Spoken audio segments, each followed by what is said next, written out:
Welcome to Wisdom for Life, where we sift through philosophy to find practical advice that you can use in your everyday life. Hi, I'm Dan Hayes, and I'm joined by my co-host, Dr. Greg Sadler, and today we're talking about freedom and facticity, a key theme in existentialist philosophy. So we're going to be getting into some Jean-Paul Sartre and some Simone de Beauvoir and some other Frenchies, I think, as well. This is something that I got into quite a bit in college, so I've been thinking about this for quite some time, and I was very interested when you proposed that we talk about this. So what is your particular interest? What's piquing your curiosity about these kind of metaphysical questions? I'm very interested in meaning and the power that meaning has and gives to an individual, and the places in which people find that meaning. And unfortunately, there are many pitfalls where people try to find meaning and they can find a facsimile of it, but they're not actually thinking about why they actually accept that. And so I guess to a certain extent you can see this in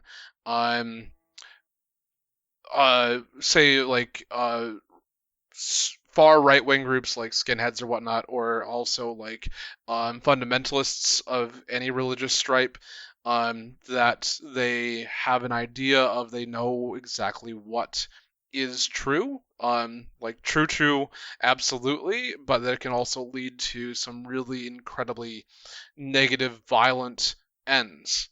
And I'm very interested in the existentialists, especially Sartre and Simone de Beauvoir, about how they try to thread this needle of figuring out where one should actually be placing that meaning.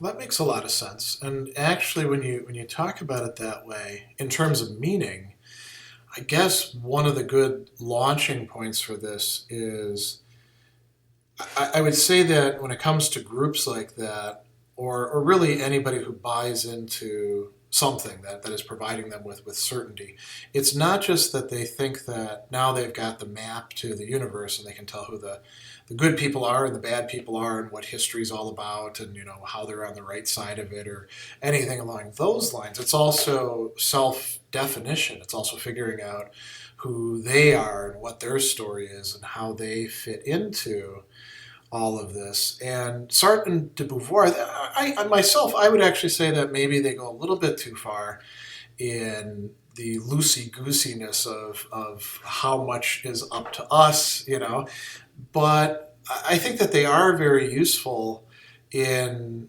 breaking down those hardened blocks of, well, this is the way it has to be. And it could be stuff like you were talking about where it's one form of religious fundamentalism or another, and we're seeing this as a big problem, in the world, not just here in America, but on the world scene, and not just with right-wing groups that have increasingly public presence and some really quite amazingly stretched out narratives about things. But I think you could also talk about this as people who buy into let's call it simplistic understandings of the American way of life or the American dream. Or, actually, I'll tell you a story about somebody who I saw, and I won't say who it is, although I'll just say it's somebody who's close to me. This guy was if he was in the 50s, he would have been the guy wearing the gray flannel suit. He fit into the university where he was working as a advisor for students, which is a good job, right? It's nice. You're helping people out. You're guiding them along. It's definitely comfortable. Yeah, and he ended up, he was very diligent, and he had the view that, well, if you just do your work right and treat everybody nice and fit in, good things are going to happen to you. And that's a rather simplistic narrative. And sometimes things work that way, and a lot of times things don't. And he had that way of looking at the whole world. So he would give me advice, about how I should be more optimistic and, not criticize systems because, that way everything would work out nicely for me too. And he would tell this to all sorts of other people, which made him a little insufferable, even despite the niceness. And what ended up happening is because he was so good at what he did, he started rising up through the ranks. And eventually, he, when the dean of advising left at his university, he was tapped to be the acting dean. And he always had dreams of becoming a university president someday. That's like his big goal in life. We have all sorts of other goals. That would never be something that I would find meaning in, right? But that was, I don't know where he got that from, but that was what he wanted to do. And so this is like a stepping stone. And then catastrophe hit. He was invited to apply for the position when it became open. And they ended up hiring a less qualified outside candidate, even though he'd been doing the job for a year. And now his whole world fell apart because he was resting everything on this one basic principle, which is that life is fair. And I guess there's two basic principles. Life is fair, and if you put in good work, you're going to be recognized, and the universe is going to reward you, or people are going to. You fell into that just world fallacy right there. Exactly, yeah. And so, now I'll let you guess. What do you think happened to this guy? A psychological break, or maybe some pretty deep depression?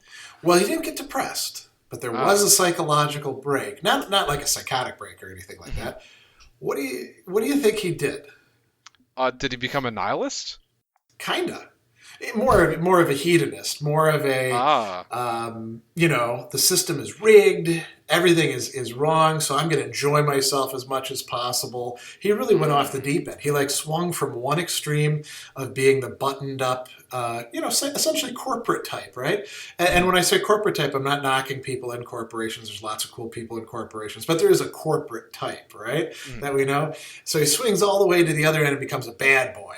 And he and his, it broke up his marriage, although his marriage was pretty, it was the kind of marriage where you'd look at them and you'd say, I can't imagine those people ever having intimacy.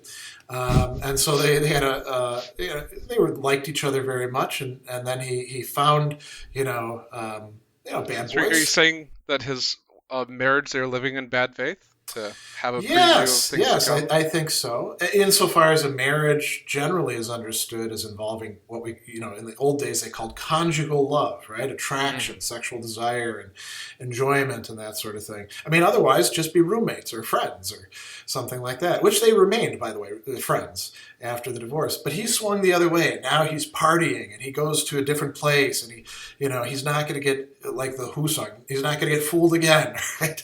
And eventually he came back to the middle, and now he's, I think, probably not just older and wiser, but a bit more grounded. And I think that, to go back to this issue of meaning, he's now established some sort of stable meaning for himself in relation to his current life and his job and all of that sort of stuff. But I think a lot of people, when things are working out for them, they decide that I'm going to invest myself in this way of being, and things staying the same here. And then when it falls apart, because, one of the things that Sartre and de Beauvoir tell us is so much of our life is really contingent. And I don't think you or I probably had any trouble figuring that out, but I think there's quite a few people who, for a while, things work out for them. And then there come these crises that we call existential crises of meaning, right? So, yeah, that's a long story, but it was good though. It's very illustrative of this point, and maybe it goes to one of the central topics of existentialism, that existence precedes essence, and so it seems like he had this essentialist idea that he had there is an essence of like a just world, and he was playing his part within that world, and he should be rewarded for him playing his part well. And all of a sudden, um, the grounding for his meaning of this, this essence that was out there in the ether was torn away from him, that it doesn't comport to reality. Yeah. That's the thing. It was revealed that reality was not what he had thought it was, right? Right. He might say, "Oh, my meaning has been taken away," and maybe we have to be kind of careful about where we place our meaning. Maybe that's part of the lesson there. Right. And I've made the argument in the past that you should place your meaning in some place that cannot be taken away from you. Ah, so you're bringing in the Stoics, right? At that point? Yes, it was a paper I wrote on what the place where you should place your meaning, because I don't think the Stoics talk exactly in those terms, but to place the seat, your locus of your meaning, in something that can't be taken away from you. So, for example, if you place your meaning in your job, which a lot of people tend to do, Yeah. but your job is a very ephemeral position, you either lose it, or your company could fold, or a number of different things could come about, and then now you're not that thing anymore. And if you move your place to something that is more abstract, so say you're an educator instead of a teacher at Marquette University, for example, and now you can allow yourself, with the idea of your meaning being an educator, that you can now put the tangible position of where you put educator into many different places. And so it doesn't even have to be at a university, as long as you're teaching or passing information on. Oh, you're changing the meaning, you're widening the meaning of educator in that case, right? From something that you've defined it as. This is really an interesting point, because as somebody who has worked in a lot of different places in academia, and right now I routinely teach for 3 different places, and I still have my Marquette email, so I always know what's going on there as well. So you can say I'm tapped into 4. It's really amazing to me when I deal with people who've only really worked at one place, or have worked at one place for quite a long time and had worked in another place. They've had sort of a serial career rather than a more smorgasbord career, let's call it. They lack a frame of reference quite often. They think that the way things are done there is just the way things are, and I think that's kind of a natural tendency, not just in academic institutions, but workplaces. If you've been with one place for a very long time, or you've got a set of clients and you just always deal with them, it's kind of natural to think, well, that's just how everything works, right? Right. And for example, in education, especially in colleges, you have that tenure track, and you think that's the way it has to be. And if you get thrown off of that, are you talking about the way it has to be, like in terms of like for an individual, or are you talking about like, well, that's how college should be organized? No, as in like the gold standard of an individual being a teacher, and it's like, oh, you're given this idea of like you want to get tenure. Maybe it's changing because the whole college university systems are changing, but for a very, very long time, it's like that was like the only way that you could signify that you had made it. Yeah. As an educator, you had one goal, and I guess to go back to my idea is to like do what you are is a very, you're still educating, and it's making this a bringing an abstraction instead of a specific example of that larger category. You say like, well, my goal is to educate, and I can do that in many, many places with many different people and in different ways. Yeah. And as long as you keep it general enough, then there are a whole host of places in which you can express that general meaning. That's a really interesting topic, and if you don't mind me going off our main topic a little bit. Sure. So, we have right now a lot of graduate students in different fields, and there definitely are not the jobs for them. Mhm. Most of them that get PhDs are not going to work as professors in their fields. That's not feasible. It hasn't been feasible since my generation, where when I would apply for a job, there were, anywhere from 300 to 500 other people applying for that same single job. Now, granted, we were all applying for different jobs, so it would cut it down a bit, but it would still be way more people than you could find jobs for.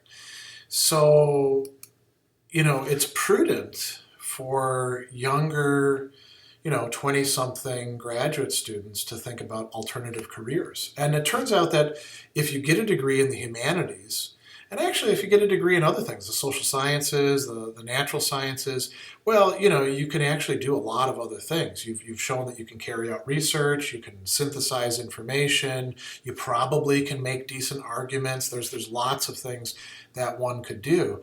Now, here's where it gets really interesting. I know of a few universities where they resisted bringing in people to talk with their graduate students about that because they didn't want the graduate students to get the wrong idea. The wrong idea would be that you shouldn't just aim for a tenure track job. Instead, you should apply yourself to that and try to get a postdoc somewhere and just chase this will o' the wisp wherever it leads you and be willing to sacrifice everything for that. Because to consider an alternative career path is to sell out, to give up, to settle for something. Now, when those professors were applying for jobs, maybe that actually made some sense. If they're like 60 years old and close to retiring, they are from a generation where there were sometimes more jobs than there were applicants. And people would actually call you up and say, hey, can you come out here to this university and start teaching for us? That has been gone for 30 years.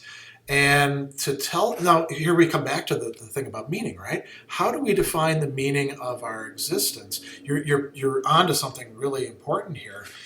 If your drive is to be an educator, and I think for a lot of these people who are in the graduate school tracks, they really do want to teach people, and so do so many other people. It's a natural human drive that some of us have more strongly than others. Well, do you allow your professors to define this for you, what it means to be an educator? They probably have no idea what the world you're going into looks like. Or do you take your cues from things that are closer to the ground and say, I need to be realistic about what it means to be an educator? It might mean being a docent in a museum. It might mean organizing things for political rallies. It might mean all sorts of other possibilities.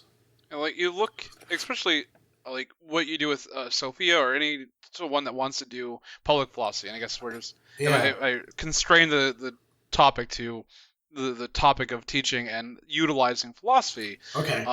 There are a number of places in which you can be materially of benefit to people. There are very large companies that have very large power in this country at this point in time. Yeah. And there is a room for ethicists to be in those positions because they are making decisions that are affecting hundreds of millions, if not billions, of people, and there are ways that you can utilize these skills in really beneficial ways for humanity, I guess. And if you look at like, teaching as just benefiting the new generation, there's definitely a corollary there. That's another important point. Oftentimes we lose sight of what's the point of teaching. Well, it's if we think about things on a very grand scale, what separates us from the animals? It isn't just having technology or being able to speak to each other, stuff like that. It's human culture, and human culture is something that has to be relearned basically every 15 years. Because you have a new generation coming up who doesn't know anything, unless we teach it to them. And I mean, they'll figure some things out on their own, like how to enjoy themselves sexually and how to get drunk and things like that. Those and how to compete with each other. Those are kind of, I won't say no brainers because they are complicated too, but when it comes to the stuff that we really need to be passing on to them, um, unless we make a concerted effort to do it, it's just not going to happen. This view that like now we're in this technology age and information is just floating out there. I have a lot of students who don't know how to use Wikipedia well, or Google for that matter. They take the stuff that's on the very first page and they never go any further than that. So somebody has to. I mean, we could complain about these kids these days, but the better thing is to actually like show them other possibilities, what they're missing out on. Right, and so for example, we're talking about Sartre and whatnot today, and we think that's an important topic to talk about. Yeah. And why the are only we talking place that about you these... could potentially hear about this is at a university philosophy course, then this is going to eventually seep back into the ether. Yeah, why are we talking about these people that have been dead since the 80s, and Right. we're old back then? Well, because it's perennial. And it's got stuff to say to the younger generation, as well as those of us, I won't speak for you, Dan, but those of us who are in middle age. So let's talk about Sartre and de Beauvoir. So I guess we should talk about facticity and transcendence here. Yeah, so these are jargony terms. We've got to provide, if not a definition of these, some sort of characterization. So what do you take facticity to mean? It's a cool sounding term, right? Yeah. I've got my facticity. Yeah, it's fairly simple. It's just like the concrete realities of an individual, their physical attributes and their history, their what they did, what happened to them, so as well as like their habits, the dresses, and their like expected responses as an individual at this moment of time. And so these things change over time as we gain new experiences and new skills. But it is a thing to try to think about at a particular moment in time for an individual, and it is constantly in flux. Some of our facticity changes, but some of it we can't escape from. So for in our society, for example, we have racial categories, and the race that you are categorized under is part of your facticity. And that, as we know, determines a lot of other things, because we still do have people who respond to others primarily on the basis of oftentimes perceived race, and I suppose we could say gender fits in there, and now we inhabit a time where the notion of gender is becoming more fluid, but it's mostly pretty fixed, right? And there's vast parts of our society where you might try to say, well, I'm gendered this way, and then people say, nope, you're getting this, and that would be again part of your facticity as well. So some of it, and here's like I'm not super tall, and so so I don't have the physical abilities that, like, for example, Usain Bolt has. So I'm never going to be a world champion sprinter. Well, you and me both. I'm tall, but I'm not going to do that either. Just like, regardless of how much I train, that's just not in my facticity as an outcome that could happen. Yeah, and so that's actually a good point to talk about, right?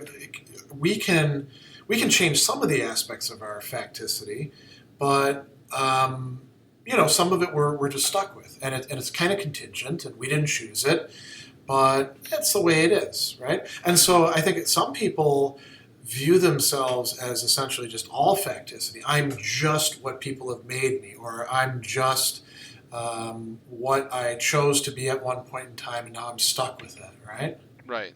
It's like, my dad was an electrician, and his dad was an electrician, and I'm going to be an electrician because that's just the way it is. Yeah, you could have the opposite thing, too, where you'd be like, my dad was an electrician, but I wasn't going to listen to what the man told me, so I went out and became a rebel and, became a plumber. But you could still become an electrician later on in life. Right. Well, I guess maybe Dad had something to say, but I think there's quite a few people who And this is one very practical application of this, who they commit themselves to something and they get themselves sort of mindset fixed in it or stuck in it. And they think, I can't do otherwise. And it could also be in relationships. People are like, well, I married this person or I'm dating this person. Guess I'm stuck with them. Or it could be a type like, well, I guess I always got to, I always got to date people who treat me this way. There's, definitely a sunk cost fallacy in that. Like, How I've just so? been doing it. Say that's a great example. So the sunk cost fallacy is this idea that I've already spent so much money on something, and so I should keep on spending money on this to maintain it because I've already put this money. And so it's kind of like, for example, if you got a stock and you spend so much money on it and it keeps on going down, you're like, well, I can't sell now. I'll lose my money. Yeah. Even though it might they might go bankrupt and you'll lose all of your money. And so the idea to try to get yourself out of the sunk cost fallacy is to say, especially for like monetary things, is to say, if I was going to invest in this thing now, would I invest in it?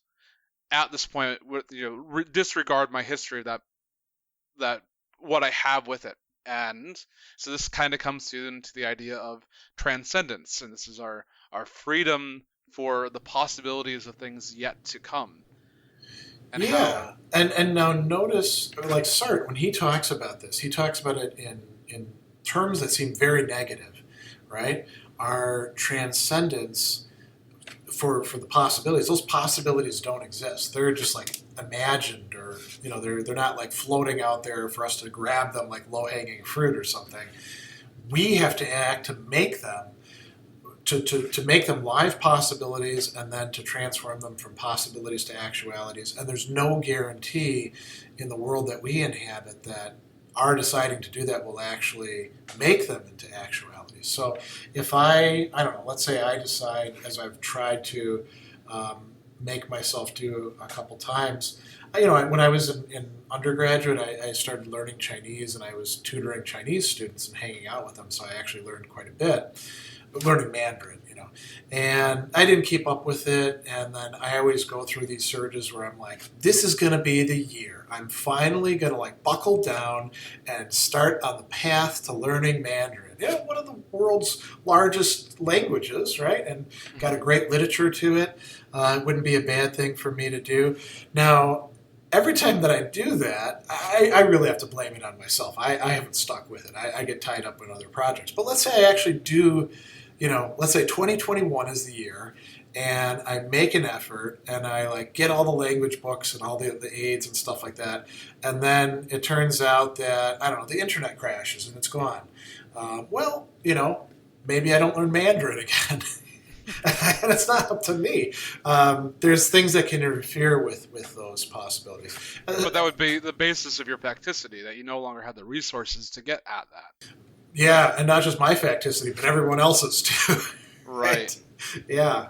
I guess you could still say, like, well, you could just, plug away at the books. Move to China or something and immerse yourself there. Yeah, I suppose. Yeah.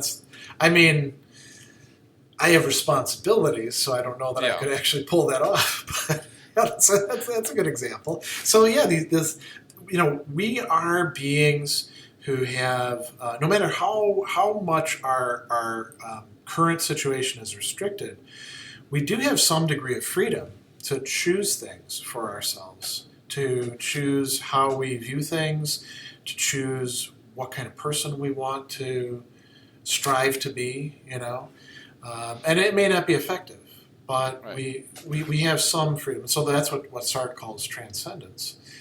And so we're constantly living in a push and pull between transcendence and facticity.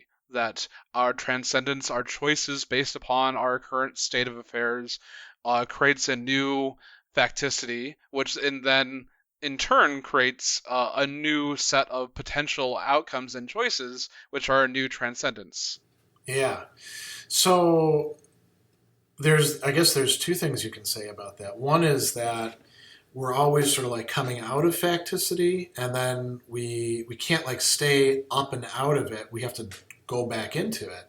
Sartre talks about this in terms of freedom and determinism, that we're always emerging from a determinism, exercising some freedom, and then coming back into it, which changes the determinism a bit and allows us to have a coherent world. But there's a tendency for people to want to be on one side or the other, or let's say on one level or the other, since I'm using this vertical metaphor. Mm-hmm. Some people want to say, I'm just in the facticity, I can't change anything, this is just the way it is. But they're exercising their freedom, according to Sartre. And then there's other people who want to like just stay in the freedom by itself. But freedom is sort of like, certain kinds of dishes or drinks. It gets stale real quick. You can't like keep freedom bottled up and not use it. It's kind of use it or lose it, right? Mm-hmm. So, yeah. It's got a shelf life. And so this, he calls this, if you either choose to try to deny one or the other, living in bad faith. Yeah. Now, when you hear that word, what does that bring to mind for you? Do you think it has the same sort of effectiveness as when he chose it back then? In French, it's mauvaise foi, and then we translate it as bad faith. What do you think about when you hear the word bad faith? So first, it kind of it makes you think of good faith and what good faith in our normal parlance means, and someone is being honest with you, that they're not taking you for a sucker to a certain extent. Yeah. But, and so in that idea, Sartre is making the assertion that these people that are leaving in either pure transcendence or pure facticity are basically taking themselves as suckers. That they are removing from themselves their own freedom. And so there's a way of thinking about this of, you've got either two people. You've got a king that says, you must be a stable boy, or otherwise I will kill you. Or you have a story that you says like, oh, my dad owns livery and I have to be a stable boy until he dies, and then I might become the owner of the livery. But you still have the freedom to choose to not be the stable boy, but you've given yourself this story, this facticity, that this is your expected thing in life, and that you are the one that is actually being the tyrant to yourself and not the king. It's interesting that you use that word story, because Sartre was a teller of stories, right? He was, well, and so was de Beauvoir. They both wrote plays. He wrote quite a few. She wrote one. They wrote novels. They both wrote a lot of novels. They wrote short stories. They wrote memoirs, all sorts of things. And these are all narratives about who people are and how they define themselves. A lot of their stories are stories of conflict as well, where people are like trying to impose, this is the story for us onto the other person, and the other person, accepts it or rejects it, or, whatever else is going on. Sartre himself didn't seem to have an awful lot of faith in narratives. And maybe part of it is because, he thought that we need to have a story that we revise as we're going through it. And we have to take account for that. Whereas a lot of people would rather, people love stories. I mean, that's why Netflix is such a success, right? and so many other things. And it's the way that we understand a lot of concepts in our world. Yeah, and there's this tendency to take stories as if they are kind of magical. They reveal how things are to us, and they allow us to get a grip on the world and ourselves and others and all of these things. There's a reason why parables are so powerful. Yeah, you're right. Yeah. And so maybe we have to be really leery about the stories that we're telling ourselves, or we have to examine them every so often. Mm-hmm. And so this is kind of that living in ambiguity, the to be constantly revising and constantly looking at your facticity and your choices and making decisions requires you to constantly be changing that story about yourself, to constantly adding in those new information, not only from yourself, but from your environment, especially the people around you, because a lot of times that we have a very difficult time understanding who we are because we're blinded to who we are. Yeah, and sometimes we might keep the story, right? But when we do it, it's not always the same story. So I like what you said about adding something in there, and also about like maybe taking into account what other people say. I'll give you a prime example. I used to be really really stubborn when I was younger, and actually it probably lasted well into my 30s. And I would sometimes I'd made a lot of dumb decisions at different points, and I would sometimes ask my close relatives, why didn't you say anything to me? And they'd say, well, I mean, we tried, but you didn't listen. And then after a while, we just quit trying because what the hell's the point, and if I'd been ready to like hear them out, I would have made different decisions, or maybe I wouldn't have. I don't know, but it would be a different story. And by hearing retrospectively what had been left out of my perspective, I get a better narrative along the way. Now, not necessarily everything that we add would be better. If it's lies, like if they had said, well, we knew you were an alien, come from Zizak or something like that, and they just were BSing me, and I'm like, oh, well, that explains everything. That would not be a particularly good story to incorporate, right? So we have to be kind of selective. And that means we have responsibility to exercise a sort of prudence or diligence when it comes to that. And so living in bad faith, a lot of people fall into it because it gives them a sense of grounding. And so like it gives them a sense of like security, right? Security. And so the idea of living in constantly updating who you are and your choices that are going, it always provides a place where you feel like you're lacking something and you're always searching, and feeling that lack and searching is an uncomfortable feeling. And the Sartre and Simone de Beauvoir both call this ambiguity. Yeah, and so if you look at the examples that Sartre himself gave us, and so does Simone de Beauvoir too, in Ethics of Ambiguity and The Second Sex and some of her other novels. Some of them still work, and some of them might seem a little dated. I've never been really that convinced about Sartre's talking about the waiter who's being too much of a waiter. I don't know. What do you make of that one? That seems like it's a example that is not quite a contemporary example anymore. Maybe at that time in Paris there was such a cafe culture that there was a perfect waiter that was expected. I don't know, I feel like going to Bastille Days here in Milwaukee, they do have that waiter challenge where they have to perform. That's right. I forgot about that, yeah. But that's just for a contest. That's not like, let's be like this all the time. Right.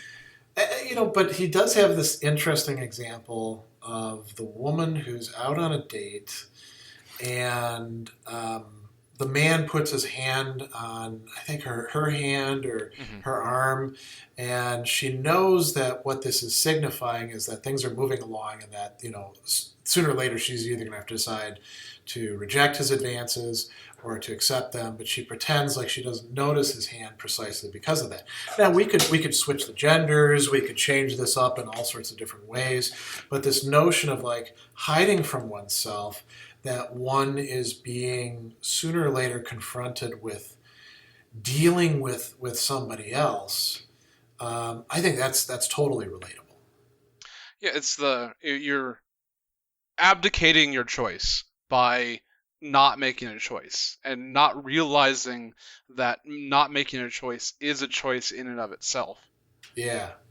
Now, that's a great line, right? And it shows up in Rush, and Rush, of course, got it from the Existentialists, right? To how does it go?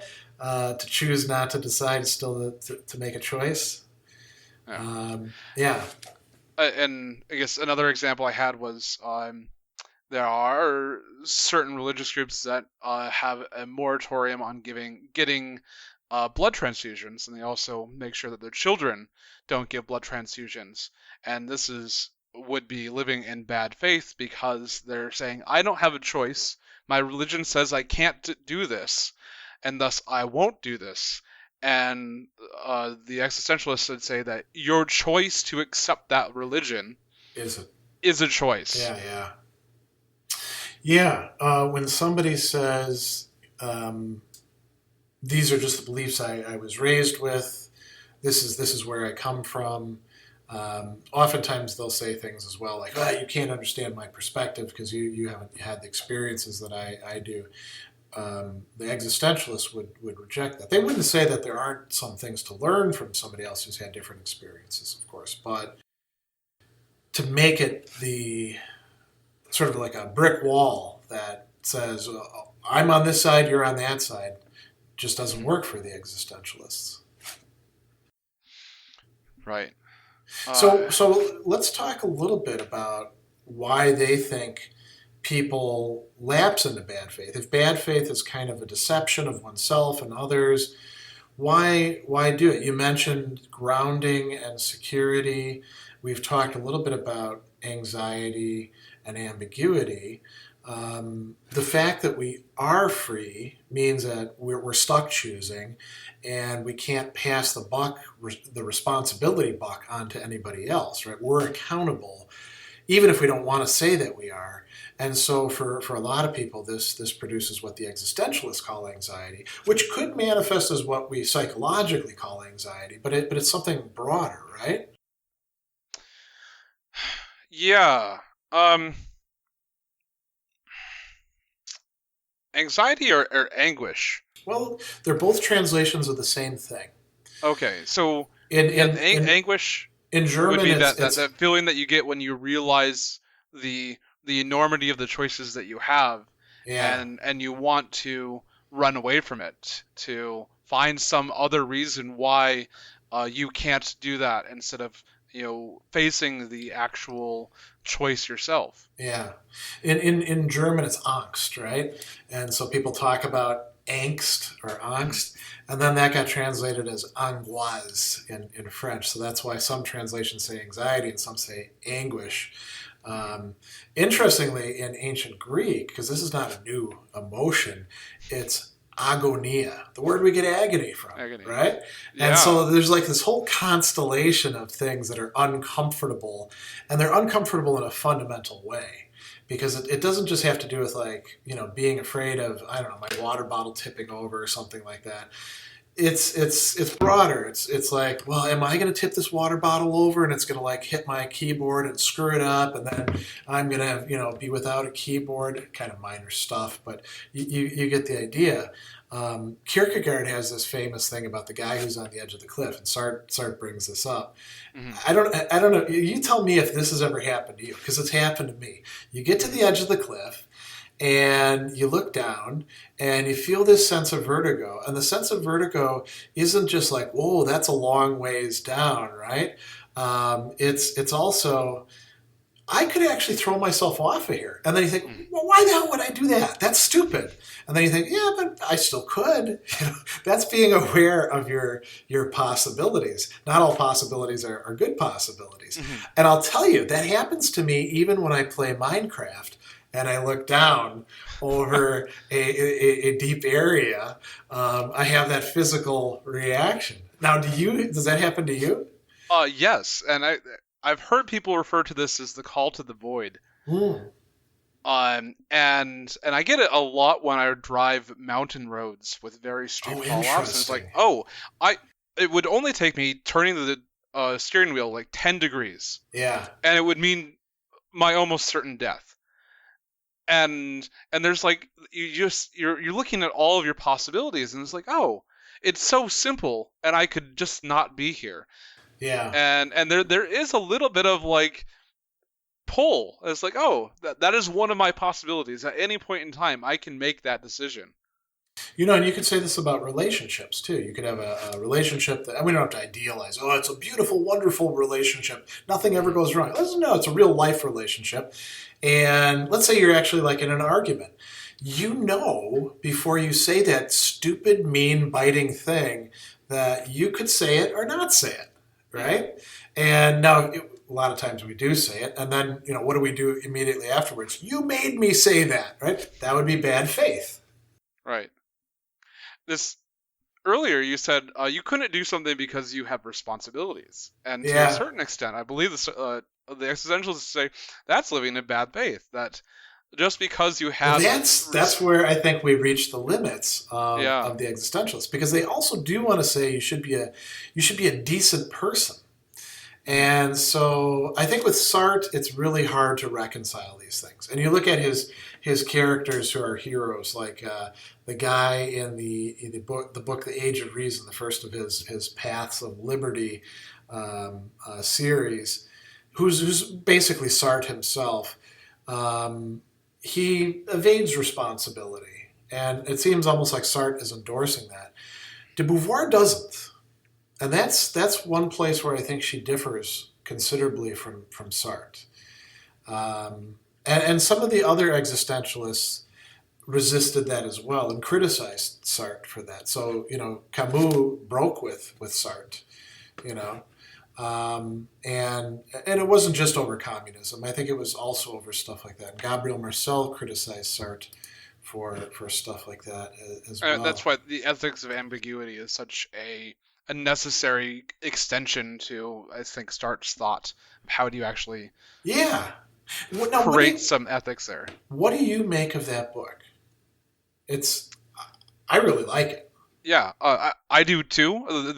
It's kind of like she takes and has a lot of categories of people that are very similar and remind me of Nietzsche in his what is it, the Underman, in Thus Spoke Zarathustra. Oh no, sorry, yeah, in the cow, the lion, and the child, but extends it on because like she says, yeah, you can get to the place where you're going around and you're being the child that Nietzsche talks about, this person that is like realizes that there's no intrinsic meaning in the world, that total nihilist, and he just goes around and does whatever he wants to. He goes and creates a project and he goes and tries to complete it, and Simone goes, well, but there are certain things that can't be done unless you have other free people around with you, and thus gets your imperative to actually try to make more people free. Right, and there's certain things that we need in order to be free. And if you're stuck in constant poverty and you're being constantly oppressed, then it's going to be really hard for you to be free. Yeah, that is one place where I think she definitely improved upon Sartre's work. And it's interesting. I mean, Being in Nothingness, that is a nutcracker of a book. It's so thick that you could crack walnuts with it. Ethics of Ambiguity is like 1/5 its length, but I would say there's probably as much contained in it in terms of understanding the human condition. She catches on to something else that Sartre kind of misses out on. Sartre seems to be willing to say, okay, everybody's got facticity, everybody's got their challenges and places that they begin with, but you're radically free, so don't blame anybody else for anything. We're all kind of radically free to the same amount. And de Beauvoir says, no way, buddy. Some people are not radically free. And why? It's not because there's something wrong with them, like organically. It's because of the social conditions that they're in. Their facticity is limited. Exactly, and it's limited because of the way society is set up. And coming back to the theme of education, I think education plays a really important role in helping people see that there are alternative possibilities. But education isn't enough, right? We also need to change social conditions. Prime example of this is there's still even for the as far as we can tell, for the millennials and maybe even for Generation Z, there still seems to be a gap when it comes to domestic duties in couples.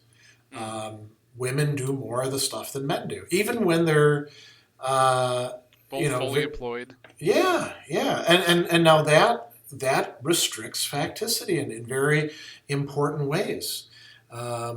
And I think that's something that de Beauvoir would say we need to work towards changing that. Not that we need to say, well, everybody has to do exactly the same amount of work. I think she'd say that's the sort of thing people have to kind of figure out and negotiate with each other as free agents, responsible for themselves, trying to build something new, responsible for, if they have kids, other lives, even if they have dogs or cats. And something that we almost touched on last week is, but didn't quite get to, was the freedom from and the freedom to distinction. Yeah. We often talk about that as negative and positive freedom, right? Mm-hmm. And so I guess the freedom from, which would be like you're free from other people's like imposing negative things upon you, like you're free from someone punching you in the face. Okay. Yeah. But but we don't always have the freedom to do certain things. If we want to, I don't know, go to India and spend years at a monastery, you have to have a certain amount of material wealth in order to pay for that. Yeah. And not everyone has those things. I would be willing to say you probably need even a certain amount of wealth just to be able to consider that as something that you would do, right? And there's so many things, that's actually a great point. There's so many things that the mentality of poverty imposes on people. You can't plan for the long term, or just being in massive debt, which is the case for so many people in our country right now. I think the statistic is like half of the population can't deal with a unexpected $500 bill. That's right. Yeah, and I think if I remember right, student loan debt, just that debt, not medical debt, not credit card debt or stuff like that. Student loan debt is something like, if I remember correctly again, something like $1.5 trillion. That's a giant chunk, and it's we see this manifest in young people extending the time in which they will marry, start families, buy houses. Right. Yeah, it is reducing someone's freedom to do many things that they might have not done. It's like, would you take that job at Wall Street, or are you going to take that job doing something that you might find actually more fulfilling because you have to pay off your $150,000 in college tuition fees? Yeah, I mean, if you could get the job on Wall Street, that's pretty good. I think for most people, it's substantially lower offers that they're getting, which might not pay for this. I was thinking about like one that would pay lower but actually have more meaning to them. So, for example, I worked in the banking industry for a while, and I hated it because I felt like it was destroying my soul. How so? I don't have. That's I feel every day I was working in the back end of mortgages. And so nothing I was doing was productive. It was always destructive. And to have your meaning be basically I'm a cog in the machine that eventually results in a person having one of the worst days of their lives is really grating on one's psyche. Oh, yeah. I worked very briefly as a mortgage clerk at a place that closed because interest rates changed quickly. And I hated it. It was awful. It was right out of college, and I was temping. And what all we did, the whole company, was bundling together mortgages into these giant packages that investors would buy. And I understood what we were doing, but it was totally meaningless to me. And in the end, it was actually very destructive. Yeah. I assume this was pre-2008. This would have been in 1994. Yeah. And I remember, so I'm going to tell a very short story. I remember when the Fed, I don't know exactly what it did with interest rates, but it did something, it moved, and the company basically had to fold because they were operating so close to the margins. And they called us in for a meeting, and they were like, listen, everybody, we're going to have to send all of you home. This is unfortunate, et cetera, et cetera. And I raised my hand and I said, well, how does this affect me? And they're like, it doesn't affect you at all. You're a temp. Doesn't matter. Shut up and sit down. And, now when I thought about it, I was like, yeah, actually, I shouldn't have asked that question because these other people, the meaning of their existence is kind of tied up in this. Hell, I'll find another job. I'm just some schmo who's right out of college. And so, yeah, it was kind of an interesting thing to see happen. Sort of writing on the wall about, how many other places would be closing. Right. So I think we should move on to our practice because we're running out of time here. So we've already been kind of circling around this whole idea the entire time. It is how to live it, not to live in bad faith. And it requires a decision, right? Sorry, second? It requires a decision. Yes. And you have to be aware of your facticity, and you also need to be aware of your transcendence, your set of possibilities, and to actively make choices and to, I guess, actively be aware of the choices that you've already made and that you think are restricting yourself. Yeah, and so how would one do this in very practical ways? You could think of how you define yourself and your sort of knee-jerk reactions of thinking, I am just this, or this is just this, and realize, well, actually, I've got a choice here. I can go this way, I can go this way, and it's not going to radically change my life most of the time, but I have that little bit of leeway. Now, that might produce some anxiety. Yeah. So, for example, if you say, like, oh, I'm a Democrat or I'm a Republican, and then someone from your party makes a position that you don't agree with, and then you need to decide if your facticity as one of the person that's part of this party overrides what you actually think is the right thing for you to do in this, question, whatever it happens to be. That's a really great example. I would love to see people belonging to groups like that policing their own, as we'd say, like calling them out, saying, this isn't okay just because, you're in our camp. Another good example of this kind of from a outside way of looking at it is it's like a haiku, which is a poem that has strong restrictions within it. And so it has a facticity. It has to have a certain lines and certain syllables, but you do have a large amount of artistic ability within that very structured and tight restrictions. Do you think it's good for us to have something like that where we do have, we could call them quite tight restrictions, clear lines, and then we decide what we're going to do. Then think about relationships, for example. Should we say, well, we don't want everything to be up for grabs and up for negotiation all the time. We need to have like sort of guidelines. I think having ground rules that you might rules. That's the word I was thinking. Revisit every once in a blue moon is probably a good idea. But yeah, there's definitely, especially if you go into a marriage or something, you're gonna have some ground rules. What is expected and what is not. Like what can't you do? And you have to know what also the consequences of you breaking those things. Like that if you're in a relationship and you're in a monogamous relationship, that going around and seeing other people is not going to go and fly. That's a great example.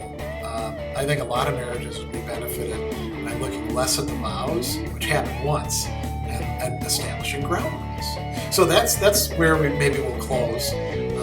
You want to lead us out on some final thoughts? Yeah, just a nice little quote from Jean-Paul Sartre, which are, "We are condemned to be free."